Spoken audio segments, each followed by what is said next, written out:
Assalamualaikum warahmatullahi wabarakatuh. Kembali lagi bersama saya Zera Mufazira. Di video kali ini kita akan membahas geografi regional Indonesia. Geografi regional Indonesia yang kita bahas kali ini adalah Provinsi Nusa Tenggara Timur, Provinsi Maluku Utara, Provinsi Papua Barat, dan Provinsi Papua. Oke, sebelum kita masuk ke pembahasan inti geografi regional Indonesia masing-masing provinsi tersebut, terlebih dahulu kita bahas tentang pulau-pulau besar yang ada di Indonesia, nama-nama laut, nama-nama selat, dan tanjung serta semenanjung yang ada di Indonesia. Oke, yang pertama kita bahas tentang pulau-pulau besar yang ada di Indonesia. Ada 5 pulau besar yang ada di Indonesia. Yang pertama yaitu ada Pulau Sumatera, Pulau Jawa, Pulau Kalimantan, Pulau Sulawesi, dan Pulau Irian. Kelima pulau ini merupakan pulau yang termasuk salah satu pulau terbesar di dunia. Yang pertama, Pulau Papua. Pulau Papua ini merupakan pulau terbesar yang ada di Indonesia. Sebutan lain untuk Pulau Papua ini adalah New Guinea. Luas wilayahnya 786.000 km² dengan puncak tertinggi Puncak Jaya dengan ketinggian 4.884 meter dengan jumlah penduduk 3.593.903 jiwa. Provinsi yang ada di Pulau Papua ini ada Papua dan Papua Barat. Yang kedua ada Pulau Kalimantan. Sebutan lain untuk Pulau Kalimantan ini adalah Borneo dengan luas wilayah 743.330 km² dengan puncak tertinggi Kinabalu dengan ketinggian 4.095 meter dengan jumlah penduduk 13.787.831 jiwa. Provinsi yang ada di Pulau Kalimantan ini yaitu ada Kalimantan Barat, Kalimantan Tengah, Kalimantan Selatan, Kalimantan Timur, dan Kalimantan Utara. Yang ketiga ada Pulau Sumatera. Sebutan lain untuk Pulau Sumatera adalah Andalas. Luas wilayahnya 443.065 km² dengan puncak tertinggi Kerinci dengan ketinggian 3.805 meter dengan jumlah penduduk 50.630.991 jiwa. Provinsi yang ada di Pulau Sumatera ini ada Provinsi Aceh, Sumatera Utara, Sumatera Barat, Riau, Kepulauan Riau, Jambi, Sumatera Selatan, Kepulauan Bangka Belitung, Lampung, dan Provinsi Bengkulu. Yang keempat ada Pulau Sulawesi. Sebutan lain untuk Pulau Sulawesi adalah Celebes. Luas wilayahnya 174.600 km². Puncak tertinggi Rantai Mario dengan ketinggian 3.478 meter. Jumlah penduduknya 17.371.782 jiwa. Provinsi yang ada di Pulau Sulawesi ada Sulawesi Utara, Sulawesi Barat, Sulawesi Tengah, Sulawesi Selatan, Sulawesi Tenggara, dan Gorontalo. Selanjutnya ada Pulau Jawa. Sebutan lain untuk Pulau Jawa adalah Java. Luas wilayahnya 126.700 km² dengan puncak tertinggi Semeru dengan ketinggian tertinggi 3.676 meter dengan jumlah penduduk mencapai 136.610.590 jiwa. Provinsi yang ada di Pulau Jawa ini ada Banten, DKI Jakarta, Jawa Barat, Jawa Tengah, Jawa Timur, dan Yogyakarta. Selanjutnya kita masuk ke nama-nama laut yang ada di Indonesia. Ada sekitar 13 laut yang berada di kawasan Indonesia. Yang pertama ada Samudra Hindia atau disebut juga dengan Samudra Indonesia. Ada Laut Natuna, Laut Jawa, Laut Bali, Laut Sawu, Laut Flores, Laut Sulawesi, Laut Maluku, Laut Seram, Laut Banda, Laut Timur, Laut Arafuru, dan Laut Halmahera. Ini adalah 13 laut yang tersebar di kawasan Indonesia. Selanjutnya kita masuk ke selat yang ada di Indonesia. Sebelumnya, selat adalah sebuah wilayah perairan yang relatif sempit yang menghubungkan dua bagian perairan yang lebih besar dan karenanya pula biasanya terletak di antara dua permukaan daratan. Oke, kita masuk ke nama-nama selat yang ada di Pulau Sumatera. Yang pertama berdasarkan peta, di sini bisa kita lihat ini adalah Selat Sunda, merupakan selat yang ada di antara Pulau Sumatera dan juga Pulau Jawa. Kemudian di antara ini Pulau Weh dan Banda Aceh di sebelah selatannya terdapat Selat Weh. Selanjutnya di Bengkalis ada Selat Bengkalis serta ada Selat Bangka yang terletak di Pulau Bangka dan ada Selat Malaka berada di antara Pulau Sumatera dan juga negara Malaysia. Untuk lebih jelasnya, kita lihat di sini ada beberapa nama selat yang ada di Pulau Sumatera. Ada beberapa selat lainnya, yaitu ada Selat Berhala yang berada di antara Pulau Lingga Riau, Selat Bunga Laut berada di antara Pulau Siberut dan Pulau Sipora, Selat Dumai berada di sebelah selatan Pulau Rupat Riau, Selat Durian berada di sebelah timur Pulau Kunduran Riau, Selat Gaspar berada di antara Pulau Bangka dan Pulau Belitung, Selat Karima berada di antara Pulau Sumatera dan Pulau Kalimantan. Ini ada Selat Panjang yang berada di sebelah selatan Pulau Padang Riau, Selat Riau berada di sebelah selatan Pulau Bintan Riau, Selat Siberut berada di antara Pulau Siberut dan Pulau Tanah Bata, Selat Sikakap berada di antara Pulau Pagai Sumatera Barat, Selat Sipora berada di antara Pulau Sipora dan Pulau Pagai, Selat Sunda berada di antara Pulau Sumatera dan Pulau Jawa, Selat Sanding berada di sebelah selatan Pulau Pagai.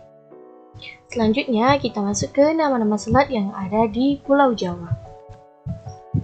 Di antara Pulau Madura dan Pulau Jawa ini terdapat Selat Madura. Kemudian di antara Pulau Madura dan Pulau Sapudi ini terdapat Selat Sapudi dan ada Selat Ras yang berada di antara Pulau Sapudi dan Pulau Ras. Ada di sini. Untuk lebih jelasnya kita lihat di sini. Yang pertama ada Selat Bali yang berada di antara Pulau Jawa dan Pulau Bali. Kedua ada Selat Madura yang berada di antara Pulau Jawa dan Pulau Madura. Ada Selat Panaitan yang berada di antara Pulau Panaitan Jawa Barat. Selat Sapudi berada di antara Pulau Madura dan Pulau Sapudi, dan Selat Ras yang berada di antara Pulau Sapudi dan Pulau Ras.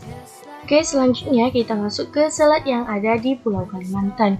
Berdasarkan peta ini bisa kita lihat di sini ada Selat Karima dan juga di sini ada Selat Makassar. Selat Makassar ini berada di antara Pulau Kalimantan dan Pulau Sulawesi, serta adanya Selat Pandang yang berada di sebelah timur Pulau Sebuku, Kalimantan Timur. Selanjutnya kita masuk ke nama-nama selat yang ada di Pulau Sulawesi dan Maluku. Kita lihat nama-nama selat yang ada di Pulau Sulawesi dan Maluku ini. Ada Selat Lambe yang berada di sebelah utara Pulau Lambe, Selat Manipa berada di antara Pulau Buru dan Pulau Ambon, Selat Patinti berada di antara Pulau Bacan dan Pulau Makian, dan Selat Paleng yang berada di sebelah barat Pulau Paleng, Sulawesi. Selat Salabangka berada di sebelah timur Provinsi Sulawesi Tenggara. Selat Selayar berada di antara Pulau Selayar, Sulawesi Selatan. Selat Wowoni berada di sebelah barat Pulau Wowoni, Sulawesi Tenggara. Dan Selat Tioro berada di sebelah utara Pulau Muna, Sulawesi Tenggara.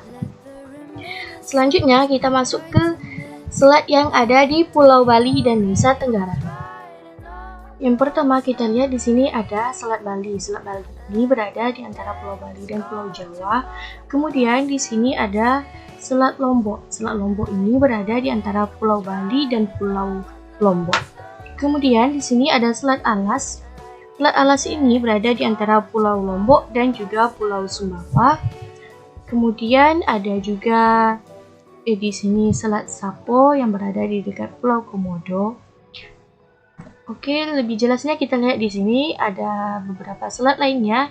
Ada Selat Badung berada di antara Pulau Bali dan Pulau Nusa Penida. Selat Batahari berada di antara Pulau Moyo, Nusa Tenggara Barat. Selat Lewotobi berada di sebelah barat Pulau Solor, Nusa Tenggara Timur. Selat Likunang berada di sebelah selatan Pulau Talise. Selat Ombai berada di antara Kepulauan Alor dan Pulau Timor.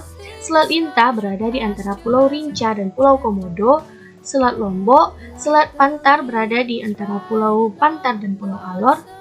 Selat Rote dan Selat Sumba berada di antara Pulau Flores dan Pulau Sumba. Selanjutnya ada selat yang ada di Pulau Papua. Ada 2 selat yang berada di Pulau Papua. Berdasarkan peta bisa kita lihat ada Selat Dampier yang berada di antara Pulau Gam dan Pulau Batana, dan Selat Yapen yang berada di antara Pulau Yapen dan Pulau Biak. Letaknya di sini. Selanjutnya kita masuk ke nama-nama tanjung dan semenanjung yang ada di Indonesia.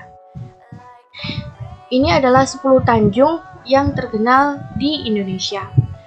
Yang pertama ada Tanjung Pinang, terletak di Tanjung Pinang, Provinsi Kepulauan Riau.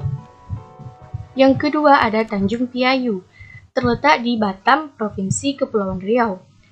Yang ketiga Tanjung Priok, terletak di Jakarta, Provinsi DKI Jakarta. Tanjung Riau terletak di Batam, Provinsi Kepulauan Riau. Tanjung Uban terletak di Bintan, Provinsi Kepulauan Riau. Tanjung Balai Karimun terletak di Karimun, Provinsi Kepulauan Riau. Tanjung Batu terletak di Bulungan, Provinsi Kalimantan Timur. Tanjung Giling terletak di Pasir, Provinsi Kalimantan Timur. Tanjung Kenam terletak di Lampung Tengah, Provinsi Lampung. Dan Tanjung Layar terletak di Kota Baru, Provinsi Kalimantan Selatan. Dan masih banyak lagi nama-nama tanjung dan semenanjung yang ada di Indonesia.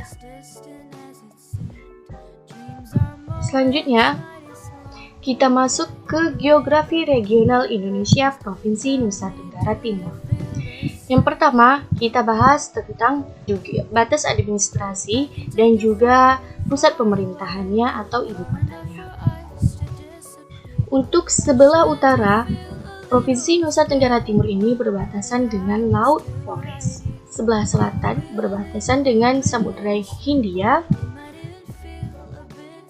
Sebelah timur berbatasan dengan Timur Leste.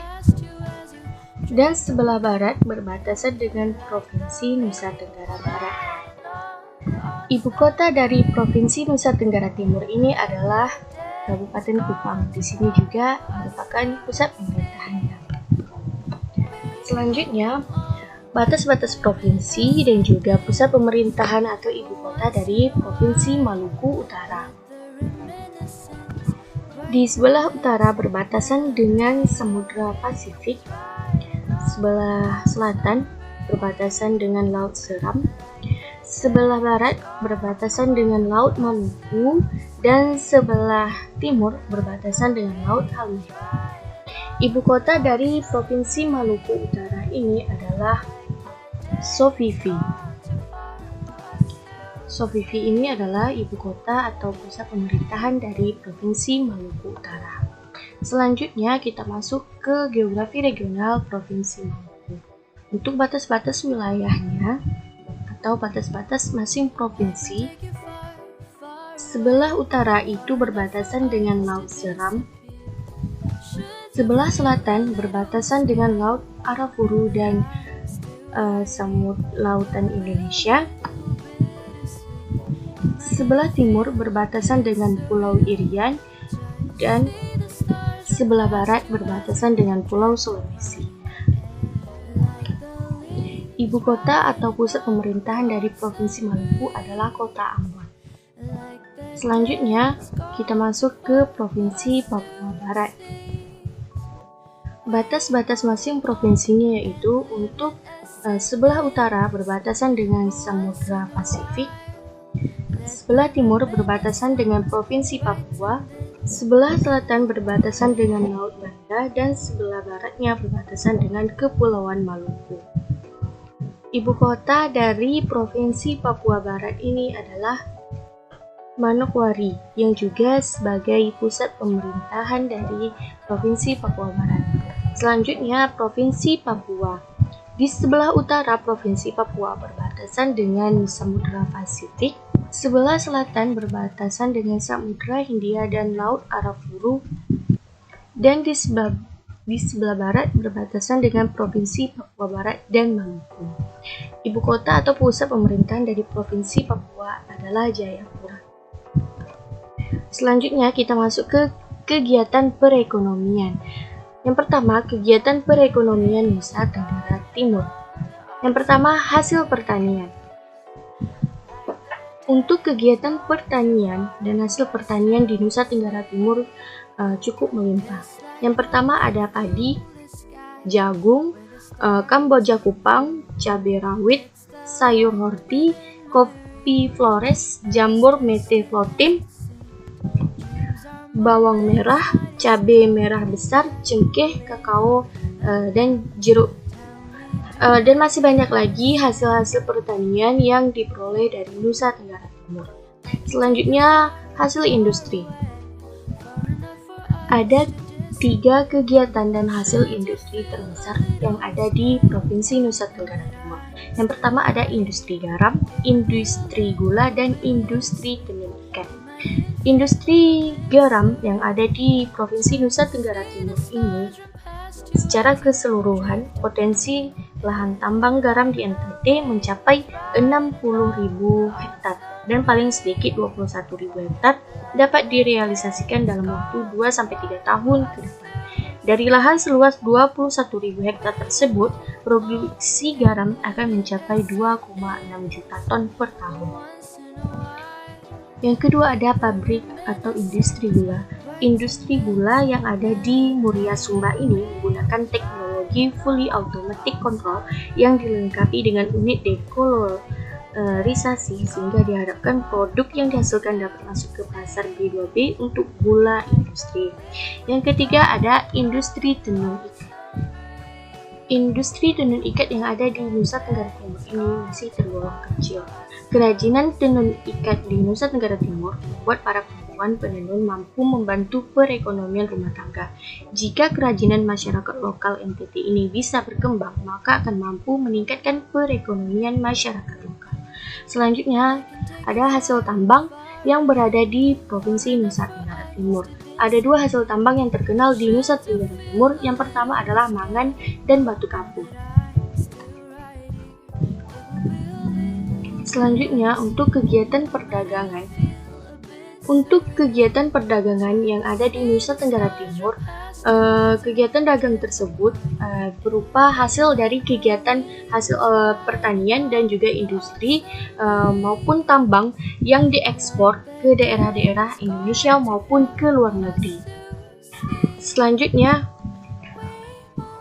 untuk kegiatan perhubungan agar kegiatan perdagangan yang dilakukan ke daerah-daerah lain maupun ke luar negeri lancar, maka dibangunlah tol, jalan,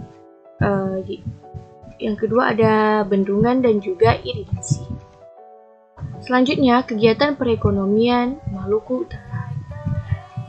Beberapa hasil pertanian dari Maluku Utara yaitu kelapa, pala, cengkeh, dan kayu manis.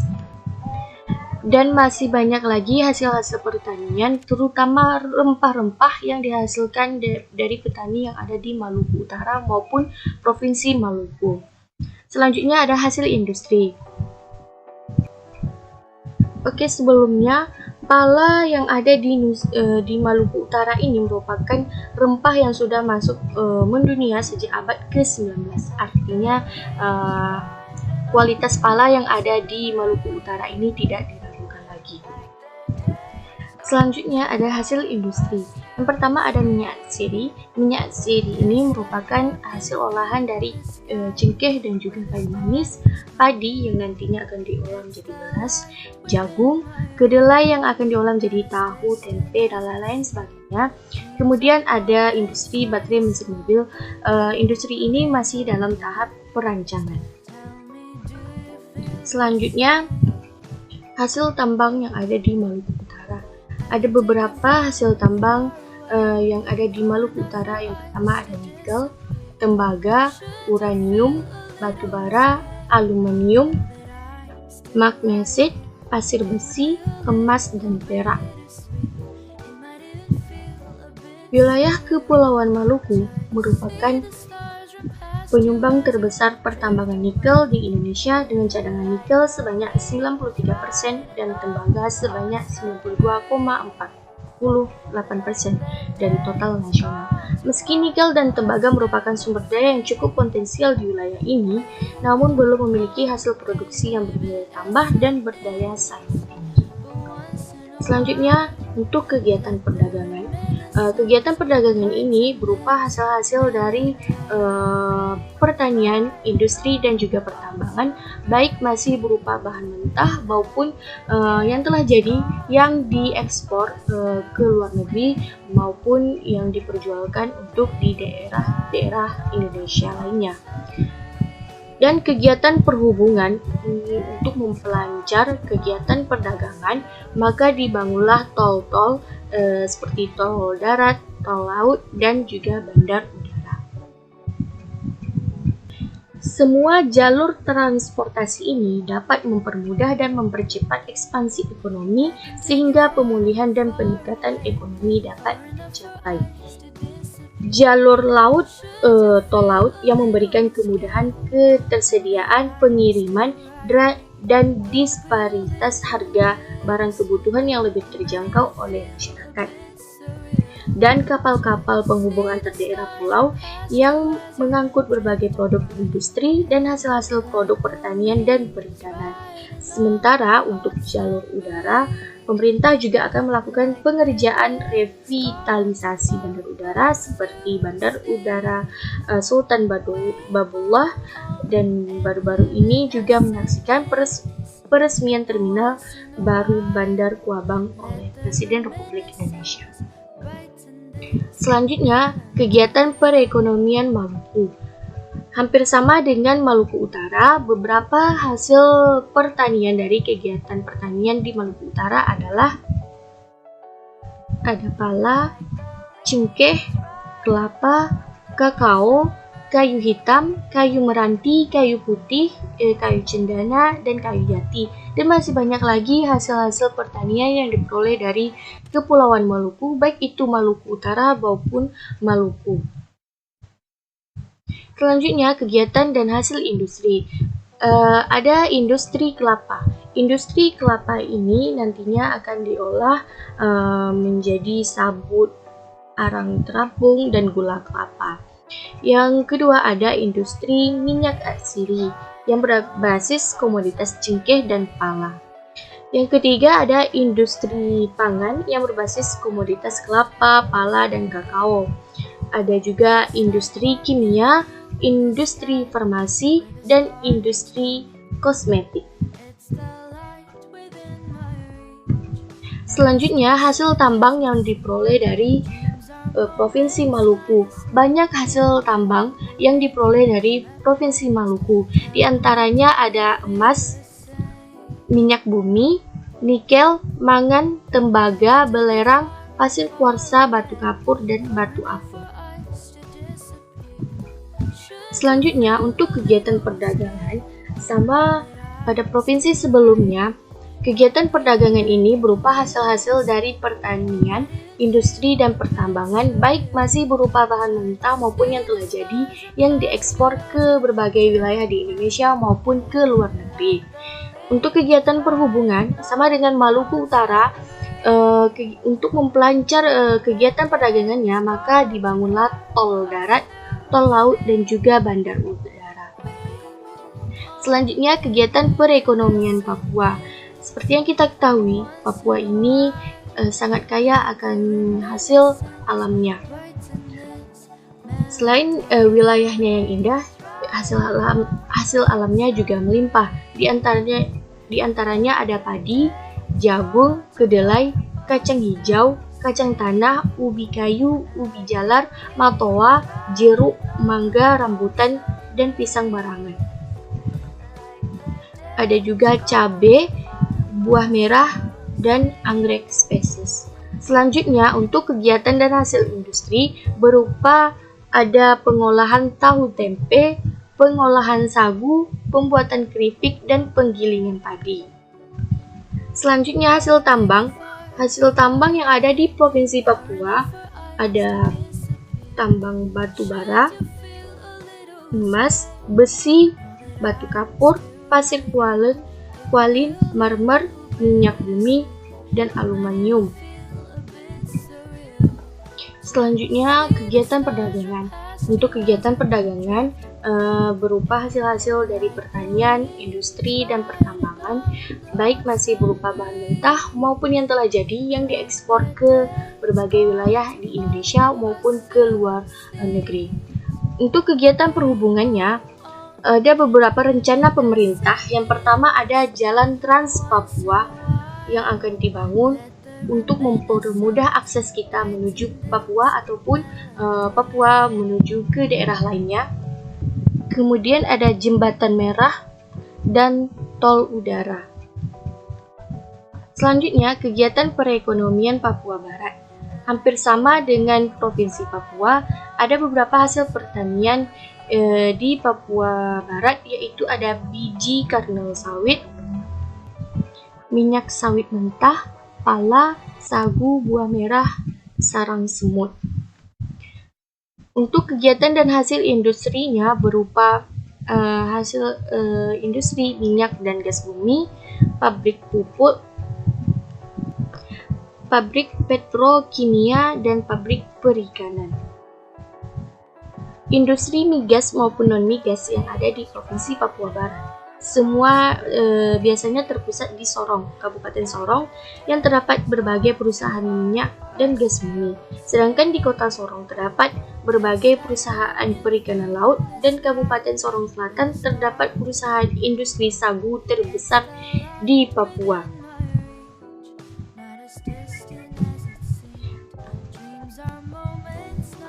Selanjutnya, kegiatan dan hasil tambang. Ada hasil tambang berupa batu bara, emas, besi, batu kapur, pasir kualin, marmer, minyak bumi, dan aluminium. Selanjutnya, untuk kegiatan perdagangan, pemerintah Provinsi Papua Barat menjajaki kerjasama perdagangan dengan negara-negara di kawasan Pasifik, khususnya negara Palau dan Australia. Potensi perikanan di Papua Barat cukup besar dan bisa dioptimalkan untuk memenuhi permintaan Palau. Begitu pula bahan bangunan di Papua Barat sudah ada produksi semen yang bisa diekspor ke negara tersebut. Selanjutnya, untuk kegiatan perhubungan, sama dengan Provinsi Papua akan dibangun Jalan Trans Papua, Jembatan Merah, dan Tol Udara. Selanjutnya kita bahas tentang topografi dan karakteristik alam.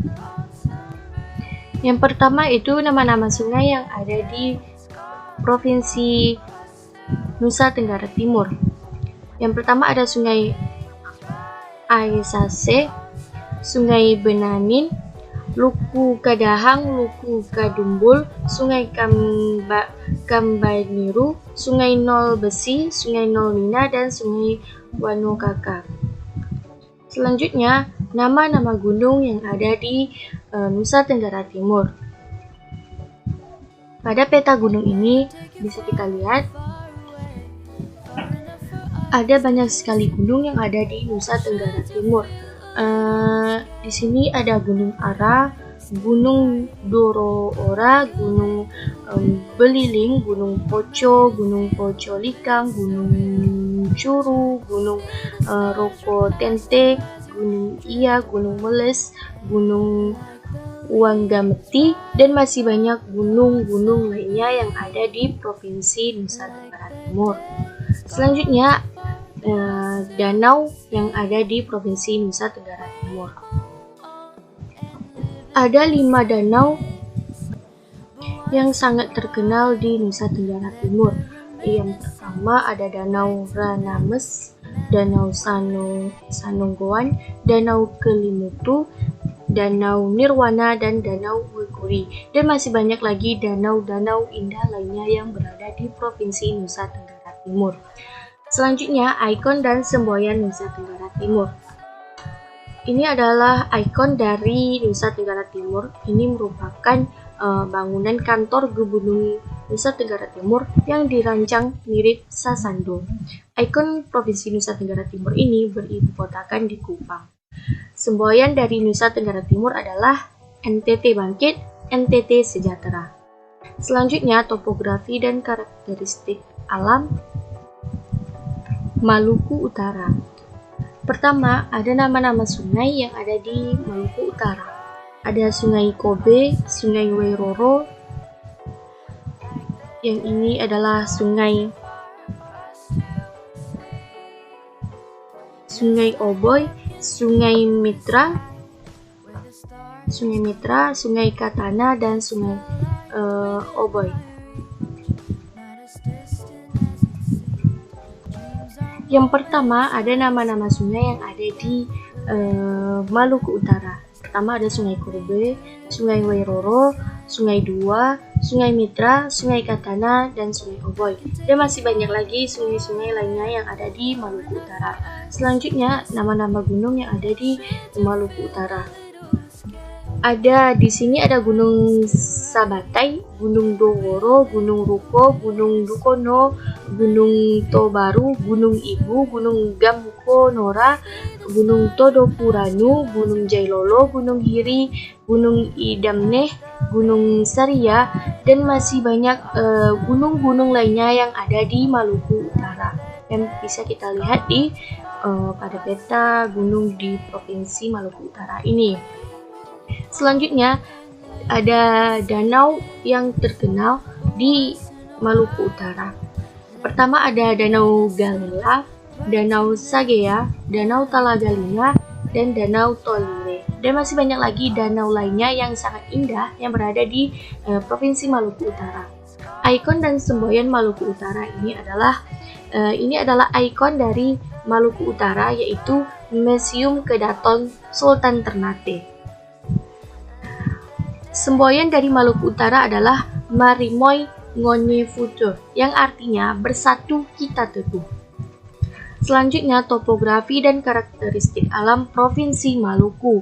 Yang pertama ada nama-nama sungai yang ada di Provinsi Maluku. Ada Sungai Apu, Sungai Eti, Sungai Kawa, Sungai Masiwang, Sungai Salawai, Sungai Sapalewa, Sungai Tala, dan masih banyak lagi sungai-sungai lainnya yang ada di Provinsi Maluku. Selanjutnya ada nama-nama gunung yang ada di Provinsi Maluku. Ada Gunung Gesilia, Gunung Tinggi, Gunung Kapalat Mada, Gunung Kakusera, Gunung Masbait, Gunung Kaku Remet, Gunung Nona, Gunung Latua, Gunung Simalopu, dan masih banyak lagi gunung-gunung lainnya yang ada di sini. Contohnya Gunung Api Beter, Gunung Lalaitu, dan masih banyak lagi. Selanjutnya, danau yang ada di Provinsi Maluku. Ada 5 danau yang sangat terkenal di Provinsi Maluku yang sangat indah. Pertama ada Danau Tolire, Danau Laguna Tangga Seribu, Danau Ninifala, Danau Rana, dan Danau Galela. Dan masih banyak lagi danau-danau lainnya yang ada di Provinsi Maluku Utara. Untuk ikon dan semboyan Maluku Utara ini adalah patung pahlawan nasional Marta Kristina Tiahahu di Karangpanjang, Kecamatan Sirimau, Kota Ambon, Maluku. Semboyan dari Provinsi Maluku yaitu Siwalima, yang artinya milik bersama atas dasar Siwalima, memupuk persatuan dan kesatuan untuk mencapai kesejahteraan bersama. Selanjutnya, topografi dan karakteristik alam Provinsi Papua. Yang pertama ada sungai yang ada di Provinsi Papua. Ada Sungai Baliem, Sungai Digul, Sungai Bian, Sungai Kamundan, Sungai Lawrence, Sungai Memberano, Sungai Torasi, dan Sungai Merauke. Selanjutnya ada nama-nama gunung yang ada di Provinsi Papua. Ada Gunung Dam, di sini ada Puncak Jaya, ini merupakan puncak tertinggi yang ada di Provinsi Papua. Puncak Mandala, dan masih banyak lagi gunung-gunung yang ada di Provinsi Papua. Selanjutnya ada danau yang terkenal akan keindahannya di Provinsi Papua. Yang pertama ada Danau Sentani, Danau Kamakawalor, Danau Rombebai, Danau Tigi, Danau Impot atau Danau Love, Danau Teluk Yutefa. Ikon dan semboyan Provinsi Papua ini adalah patung Yesus yang terletak di ibu kota Jayapura. Semboyan dari Provinsi Papua ini adalah karya swadaya yang artinya pemikiran dari rakyat Papua, semboyan yang dapat menyatukan seluruh rakyat Papua. Selanjutnya, topografi dan karakteristik alam Provinsi Papua Barat. Sungai-sungai yang ada di Papua Barat ada Sungai Aimau, Sungai Kamundan, Sungai Muturi, Sungai Seremuk, Sungai Marwai, dan Sungai Wowei. Selanjutnya ada nama-nama gunung yang ada di Provinsi Papua Barat. Yang pertama ada Gunung Kalaikut, Gunung Mandun, Gunung Woka, Gunung Tohkir, Gunung Irau, Gunung Wats, Gunung Nifet, Gunung Sini, Gunung Mebo, Gunung Arfak, Gunung Fakfak, Gunung Kumfa, Gunung Fudi, dan Gunung Wondiwoi. Selanjutnya, danau yang sangat terkenal akan keindahannya di Provinsi Papua Barat ada 3. Yang pertama yaitu Danau Ayamulu, Danau Anggigiji, dan Danau Anggigida. Danau Anggigiji dan Anggigida ini juga disebut juga dengan danau laki-laki dan danau perempuan. Ikon atau semboyan dari Provinsi Papua Barat ini adalah hampir sama dengan Provinsi Papua tadi, merupakan patung Yesus. Patung ini terletak di kota Manokwari. Semboyan dari Provinsi Papua Barat adalah Cintaku Negeriku, yang artinya Papua Barat yang mencintai negeri ini. Selanjutnya kita masuk ke kegiatan budaya dan pariwisata di Nusa Tenggara Timur. Yang pertama, kegiatan budaya. Ada 7 kegiatan budaya yang terkenal di Provinsi Nusa Tenggara Timur. Yang pertama, Festival Menangkap Paus secara tradisional. Festival ini dilakukan oleh masyarakat Lamalera di Kabupaten Lembata. Tradisi ini sudah dikenal luas oleh dunia internasional. Pemprov NTT akan menjadikan tradisi menangkap paus dengan alat tangkap tradisional ini sebagai ajang festival tahunan. Yang kedua ada perayaan Semana Santa. Perayaan Semana Santa ini sudah berusia ratusan tahun di Kabupaten Flores Timur. Setiap perayaan Jumat Agung, warga dunia datang untuk mengikuti prosesi ini untuk mengenang wafat Tuhan Yesus Kristus sesuai dengan kepercayaan agama Katolik. Momen sakral ini dikembangkan dan dikemas agar warga dunia yang menjunjung Kabupaten Flores Timur menginap di rumah warga setempat. Prosesi ini dijadikan festival sakral sesuai dengan kepercayaan orang Katolik dan bekerja sama dengan lembaga gereja setempat. Selanjutnya ada Festival Tenun Ikat Sika. Festival ini digelar di Kabupaten Sika. Kain tenun khas Flores selain dipromosikan di dalam negeri juga luar negeri. Beberapa tahun ada festival 1000 Panenun untuk menenun kain tenun ikat sika di salah satu lapangan di pusat kota Maumere. Yang keempat ada Festival Kelimutu. Festival Danau Tiga Warna Kelimutu di Kabupaten Ende setiap tahun dilaksanakan. Festival ini dikemas dan ditingkatkan dengan kreativitas baru yang memikat dan menarik wisatawan asing dan Nusantara. Yang kelima ada Festival Reba Ngada. Festival ini digelar di Kabupaten Ngada. Masyarakat Langa di Kabupaten Ngada sudah menetapkan bahwa setiap 15 Januari dilaksanakan Pesta Reba. Untuk itu, ritual Reba tahun 2020 harus lebih masa lagi dengan menghadirkan seluruh rakyat Ngada. Warisan leluhur orang Ngada dengan makan uwi atau ubi tidak ada di tempat lain di Indonesia, hanya ada di Kabupaten Ngada. Selanjutnya ada Festival Komodo. Festival Komodo ini digelar di Kabupaten Manggarai Barat. Masyarakat internasional sudah mengenal binatang langka Komodo sebagai salah satu daya tarik wisata di Kabupaten Manggarai Barat. Manggarai Barat sebagai salah satu. Selanjutnya ada Festival Komodo. Festival Komodo digelar di Kabupaten Manggarai Barat. Masyarakat internasional sudah mengenal binatang langka komodo sebagai salah satu daya tarik wisata di Kabupaten Manggarai Barat. Manggarai Barat sebagai salah satu destinasi unggulan di Provinsi Nusa Tenggara.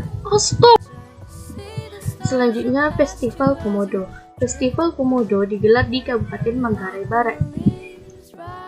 Masyarakat internasional sudah mengenal binatang langka komodo sebagai salah satu daya tarik wisata di Kabupaten Manggarai Barat. Manggarai Barat sebagai salah satu destinasi unggulan di Provinsi NTT dengan daya tarik binatang komodo yang langka di dunia. Bahkan Labuan Bajo sudah ditetapkan menjadi salah satu badan otorita pariwisata di NTT dan sebagai pintu masuk bagi wisatawan pengunjung Flores. Selanjutnya ada Festival Seribu Kuda dan Tradisi Pasola di Pulau Sumba. Festival ini rutin diselenggarakan di setiap tahunnya. Festival Pasola ini juga menjadi perbincangan wisatawan mancanegara. Bahkan ada salah satu hotel terkenal di Pulau Sumba bernama Nihiwatu yang menjadi tempat berlibur orang-orang kaya di dunia. Selanjutnya kita masuk ke kegiatan pariwisata di Nusa Tenggara Timur. Ada tradisi Pasola di Sumba Barat. Tradisi Pasola ini digelar di 4 lokasi berbeda di Kabupaten Sumba Barat secara bergiliran. Keempat tempat tersebut adalah Kampung Kodi, Lamboya, Wonokaka, dan Gaura. Waktu pelaksanaannya jatuh pada sekitar Februari hingga Maret setiap tahunnya, tergantung dari penanggalan tradisi Sumba. Selanjutnya ada kegiatan pariwisata Taman Laut di Kabupaten Alor.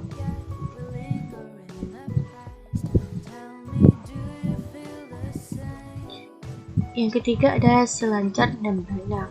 Untuk Taman Laut di Kabupaten Alor dan Selancar Nembrana ini merupakan panorama pasir putih dan gelombang laut berskala internasional bernama Nembrana yang terletak di Pulau Rote-Nau, pulau di ujung selatan Indonesia yang masuk dalam wilayah NTT dan berbatasan dengan benua Australia. Di pantai ini setiap tahunnya antara September hingga Oktober digelar turnamen selancar kelas dunia yang diikuti para peselancar internasional dan nasional. Itu karena pada bulan-bulan tersebut tinggi gulungan ombak bisa mencapai 7 meter. Selanjutnya ada Danau Tiga Warna, ada situs Bung Karno yang sangat terkenal di Provinsi Nusa Tenggara Timur, dan juga Pantai Nihiwatu di Sumba Barat. Selanjutnya kegiatan budaya dan pariwisata di Maluku Utara. Ada 3 kegiatan budaya yang sangat terkenal di Provinsi Maluku Utara. Yang pertama, Festival Teluk Jailolo. Festival ini akan berlangsung di Jailolo, Halmahera Barat, Maluku Utara, dan kembali digelar pada tanggal 3-5 Mei 2018. Tahun ini, Festival Teluk Jailolo yang merupakan festival tahunan yang memasuki tahun ke-10. Festival ini bisa dibilang paket lengkap karena cukup banyak rangkaian acaranya yang meliputi budaya hingga kuliner. Secara garis besar, menjadi 4 rangkaian acara besar, mulai ritual budaya, atraksi budaya, gelar seni, budaya Moloku Kie Raha, dan acara puncak sesadu on the sea. Selanjutnya ada Festival Tidore. Festival Tidore ini di kota Tidore di kepulauan ini sekaligus merayakan hari jadi kota Tidore. Tahun ini serangkaian acara dalam festival tersebut berlangsung mulai 23 Maret sampai 12 April. Festival ini sebagai upaya menggali, mengembangkan sekaligus melestarikan warisan sejarah budaya Kesultanan Tidore dan memperkenalkan serta mempromosikan Tidore dengan seni, alam, dan budaya sebagai daya tarik wisatawan. Selanjutnya, Festival Kora-Kora. Festival ini digelar mulai dari 1-3 Desember untuk memeriahkan peringatan Hari Jadi Ternate yang ke-768. Umumnya diisi dengan kegiatan bahari sekaligus sebagai sarana untuk membangkitkan semangat bahari di masyarakat Ternate. Selanjutnya, untuk kegiatan pariwisata yang ada di Provinsi Maluku Utara, ada 3 kegiatan pariwisata yang sangat terkenal. Yang pertama ada Hall Sulamadaha, merupakan teluk yang bersebelahan dengan objek wisata pantai Sulamadaha. Bisa ditempuh dengan hanya 10 menit berjalan kaki dari sana. Keduanya terletak 14 km dari pusat kota Ternate. Disinilah salah satu taman laut yang menakjubkan di Ternate. Ratusan spesies ikan yang hidup di sini menjadikan tempat ini sangat ideal untuk diving dan snorkeling. Selanjutnya, Batu Agus. Danau Laguna terletak di Desa Ngena, Kelurahan Fitu, Kecamatan Kota Ternate Selatan, Provinsi Maluku Utara. Berjarak sekitar 18 km dari pusat kota Ternate. Tempat ini kerap disebut Danau Ngada. Danau Laguna disebut-sebut cocok bagi yang ingin mengasingkan diri dari hiruk pikuk kebisingan.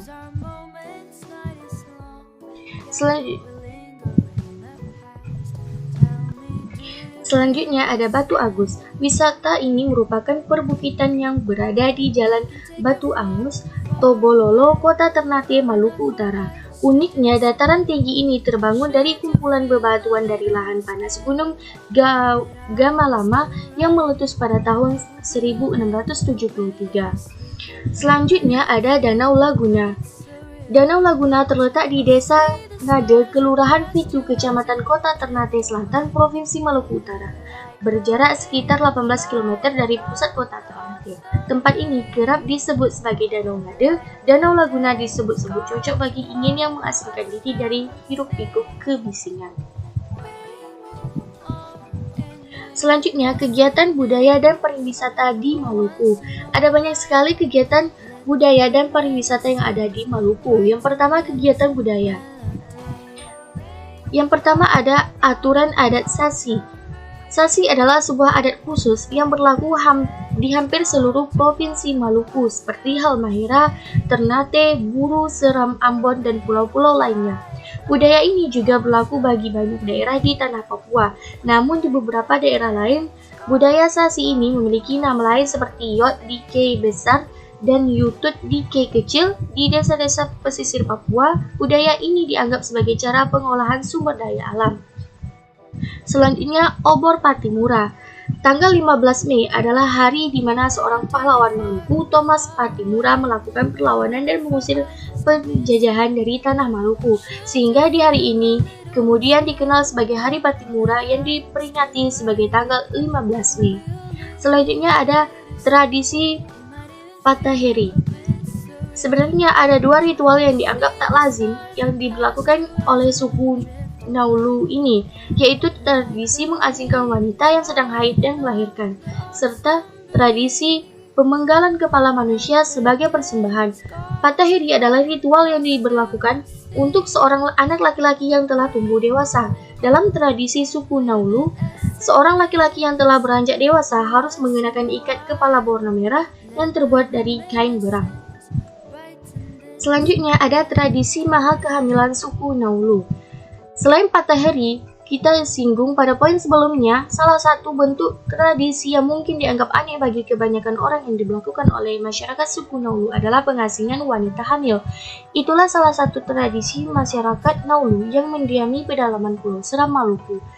Mereka punya tradisi mengasingkan wanita-wanita hamil di gubuk-gubuk yang telah disediakan secara khusus sebelumnya, yang berada jauh dari rumah. Orang Naulu menyebut gubuk-gubuk tersebut sebagai tikusune, tempat mengasingkan wanita hamil. Sebenarnya bukan wanita hamil saja, namun perempuan yang tengah datang bulan juga diasingkan di gubuk tersebut.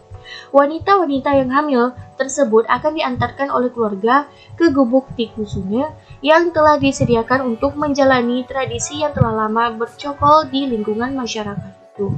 Dan masih banyak lagi kegiatan-kegiatan budaya yang ada di Provinsi Maluku. Selanjutnya kita masuk ke kegiatan pariwisata.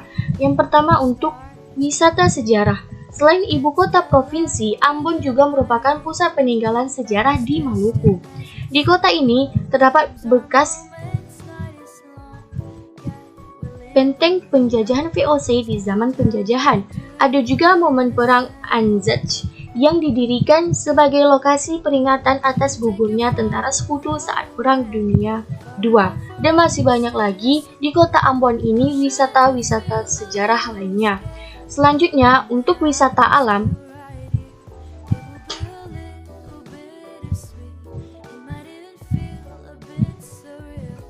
beberapa pantai yang sudah cukup terkenal adalah Pantai Lelisa di Ambon, Pantai Velawatu yang terletak di Desa Latulahat sekitar 15 km setelah kota Ambon, dan masih banyak lagi wisata-wisata alam indah lainnya yang berada di Provinsi Maluku.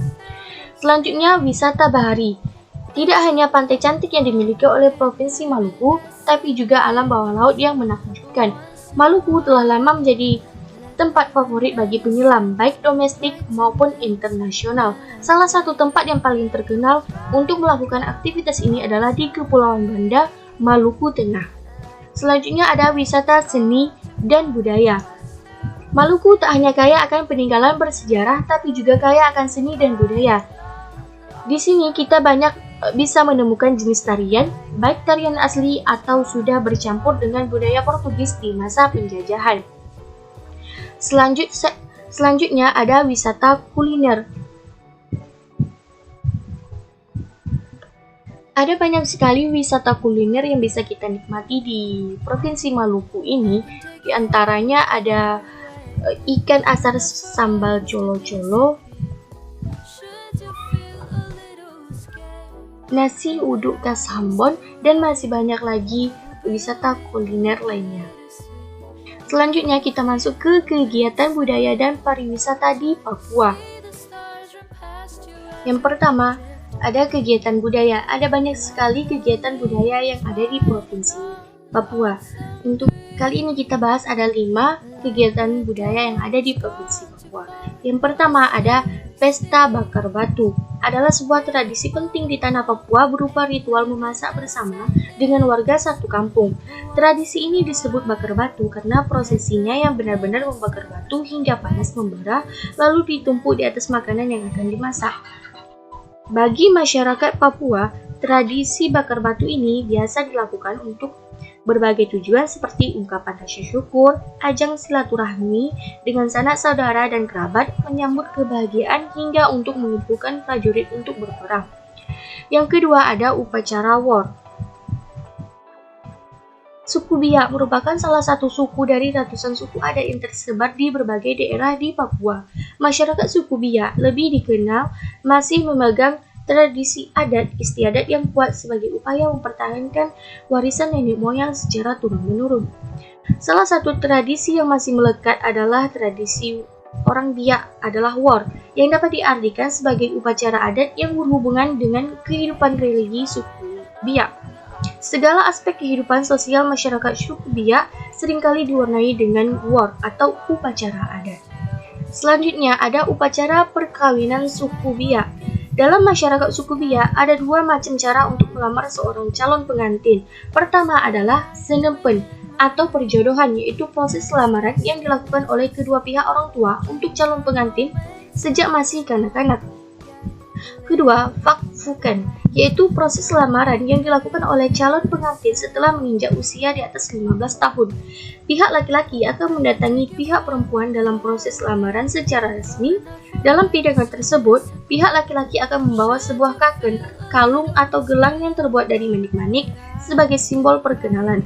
Apabila lamaran tersebut diterima, maka pihak perempuan juga memberikan kaken sebagai simbol penerimaan. Selanjutnya ada tradisi Ikipale. Tradisi ini adalah tradisi berkabung masyarakat suku Dani dengan memotong satu ruas jari sebagai ungkapan kesedihan atas meninggalnya orang terdekat yang disayang. Tradisi ini biasanya hanya dilakukan oleh kaum wanita saja, meskipun kadang ada laki-laki yang melakukannya sebagai bentuk kesedihan. Untuk memotong jari tersebut, mereka biasa menggunakan kapak atau pisau tradisional, dan bahkan tidak jarang mereka menggigit jari mereka hingga putus. Yang terakhir ada ritual kematian suku Asmat. Suku Asmat merupakan suku terbesar dan paling terkenal di antara sekian banyak suku yang mendalami tanah Papua. Soal kepercayaan, kebanyakan masyarakat suku Asmat kini telah menganut berbagai agama seperti Katolik, Kristen, dan bahkan Islam, selain kepercayaan animisme sebagai kepercayaan asli sebelum masuknya agama. Selanjutnya, untuk kegiatan pariwisata, ada banyak sekali kegiatan pariwisata yang bisa dilakukan di Provinsi Papua. Provinsi Papua ini sangat kaya akan keindahan alamnya. Beberapa yang paling terkenal ada Raja Ampat, Taman Nasional Teluk Cendrawasih, Taman Nasional Lawrence, Gunung Botak, Tugu Maratur, dan masih banyak lagi kegiatan-kegiatan pariwisata yang bisa kita lakukan di Provinsi Papua ini. Selanjutnya, kita masuk ke kegiatan budaya dan pariwisata Provinsi Papua Barat.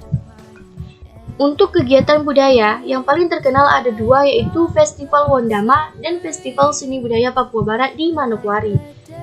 Festival Wondama. Festival ini atau event ini adalah kegiatan yang digelar untuk memperkenalkan seni budaya asli setempat sekaligus untuk mengangkat pariwisata daerah Teluk Wondama agar bisa dikenal luas hingga ke tingkat dunia. Selanjutnya, Festival Seni Budaya Papua Barat di Manokwari. Festival ini, para penari membawakan tarian tradisional khas dari masing-masing kabupaten kota Provinsi Papua Barat pada pembukaan Festival Seni dan Budaya di halaman kantor Gubernur Provinsi Papua Barat, Manokwari. Selanjutnya, kegiatan pariwisata. Hampir sama dengan Provinsi Papua Barat juga banyak kegiatan pariwisatanya. Ada 3 kegiatan pariwisata yang paling terkenal di Provinsi Papua Barat. Yang pertama ada situs Purbakala Tapuraran Fakfak. Situs yang terletak di Distrik Kokas, Kabupaten Fakfak, Papua Barat ini merupakan peninggalan zaman prasajarah. Situs ini merupakan sebuah lukisan telapak tangan manusia dan binatang di sebuah tebing bebatuan yang sangat terjal. Lukisan prasejarah yang terdapat di tebing ini bisa Anda jumpai di Andamata, Fiorforir, Darembang, dan Goras. Yang membuat situs ini jadi sangat menarik adalah fakta bahwa meski sudah berumur ratusan tahun, lukisan yang dibuat dengan pewarna dari bahan-bahan alami tersebut masih tetap terlihat jelas hingga saat ini. Warna merah pada lukisan tebing ini menyerupai warna darah manusia sehingga masyarakat setempat menyebutnya sebagai lukisan cap tangan merah. Selanjutnya, TWA Gunung Meja Manokwari. Gunung Meja terletak di pusat kota Manokwari. Tempat ini memiliki fungsi utama untuk pariwisata dan rekreasi alam, perlindungan sistem penyangga kehidupan, dan pengawetan keragaman jenis tumbuhan, satwa, dan keunikan alam. Di tempat ini kita bisa melakukan aktivitas trekking, hiking, dan lain-lain. Selanjutnya ada wisata kuliner di Tembok Berlin Sorong. Sorong bukan sekedar tempat transit sebelum menuju ke Raja Ampat, karena banyak hal menarik yang bisa kita lihati atau kita cicipi di daerah ini. Nama Tembok Berlin memang diambil dari nama tembok yang dulu memisahkan Jerman Barat dan Jerman Timur. Meski yang ada di sana sama sekali tidak terlihat seperti itu, Tembok Berlin di Sorong adalah tembok pembatas antara pantai dengan jalan raya tepi pantai yang berbentuk memanjang.